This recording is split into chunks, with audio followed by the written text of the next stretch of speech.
Hi, I'm Justine Cruzana. I'm so honored to be here. And the title of my essay is Charlie's Demons, after an exhibit made and curated by Charlie Ko. It is easy to tape over Ko's exhibit and label it as another portal into nihilism, but I think this is an unchallenging write-off. Ko combats and parries his nihilism. He befriends his devils. He appears to us not as a man dying, but as a man living despite everything. In a flat lay of 4 crucifixion paintings, all untitled, Ko performs an alchemy of suffering, where, beginning in 2008, the Saint Sebastian-like figure is crucified, muscled, and crowned with thorns. But as the paintings continue chronologically, the life in him dispels. The crucified by 2023 is dying, wrought with agony, punctured the white of gritted teeth constellate his body. But the landscape behind him, the green of grass, the burgeoning fruit from trees, the sun becomes alive. Suffering is an unavoidable phenomena, but it can be used, and we must use it to transform. Hi, my name is Elio Garcia, and the title of my essay is In the Shadow of Language. I stand in front of Umbra like a witness, though I do not understand clearly what I am witnessing. Reach's art silences me, simulates the empty of loss, and the ineffability in the sudden violence that cut off the life of her beloved 13 years ago, or of the lives of peoples perishing in the name of empire, war. The grammar that Umbra creates, me as an audience of an elegy whose language is intended not for me, powerfully creates a simultaneity where I become multiple and provisional, here and not here, aware of my own mortality and death. Could it be that grief, through our endurance of its long temporality, is revelatory of its true nature, which is love? The elegy is a love letter, a dispatch from life, an anchor that offers a truth for us who are left behind. Fluctuation is a continuum. The contingent is always already configured. The human heart persists in creating a new complex language that transcends pain. Hi, my name is Jody Jose, and the title of my entry is called Non-Objects and Magic Activating Hotspots. New media art and net art have existed since the early 20th century. And since then, technology has been made exponentially graspable, convenient, and attractive. And as an effect, a new kind of public is emerging. It has enabled artists to create and exhibit their works in novel ways. With the efficiency of cloud servers, transnational reach for non-object art has been made plausible, as exemplified by Vargas Museum's collaborating art institutions, which also held their own iterations of fever dreams in their own locales. In this sense, the Undinga can act as hyperlinks in magic-activating hotspots, spaces of ruminations in an ocean of fluctuations. Hello, I'm Levi Masuli, and the work I'm going to read is called All That Is Useful Lends Itself to Waste, inside John Olarte's Gaia Dominion. The relationship between humanity and nature is necessarily that of a metabolic one. Once anything in nature is classified as resource, its days are already numbered. But Olarte demetabolizes remnants and images of the power-generating machine, rearranging salvage parts and photos into objects of privilege and utility. We see the refashioned mechanical components shoot out like weeds from the prison-like grid.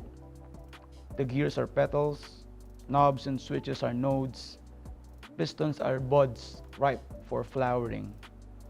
There is nothing to use here, as the artist's whole enterprise is to reduce the machine into an object of contemplation.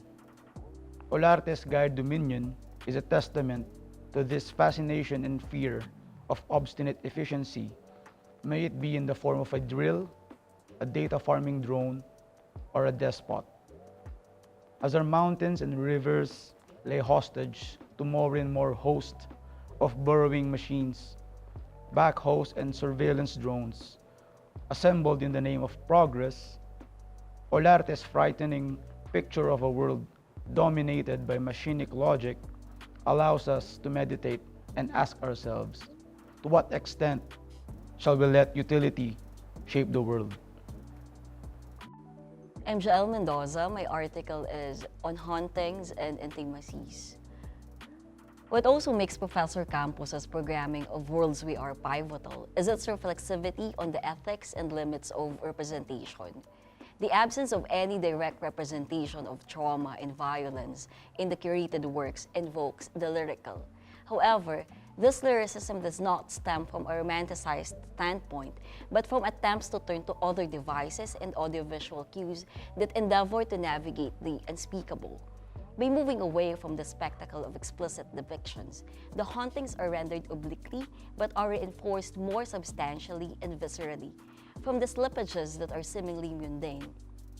We fathom how trauma bleeds into the present, how anxieties linger and await in the future, how it is in the aftermath that atrocities can be realized as both conceivable and inconceivable, that the ghosts of the empire lurk in the silence of the streets, around the house and the dinner table, in the ear or under the skin. Cheska Santiago against community as moral currency. In American and British contexts, critical perception of community-engaged artistic projects tend to dwell on their ethical ramifications, leading the art historian and critic Claire Bishop to lament criticism's social turn at the expense of aesthetic appraisal. But parallelisms cannot be drawn to the Philippine context. When it comes to community-engaged works in the country, what is observed is the marked absence of criticism in its entirety. Projects that make the slightest reference to community, participation, collaboration, and other terms within this ambit are quicker to gain praise than scrutiny, even when they make no mention of the ethical model by which they operated. No one questions the artist about ethics in the same way that artists do not take the initiative in discussing the subject. It's as if intentions expressed in the artist's statement or project proposal are enough, but how these intentions actually materialize is not appraised.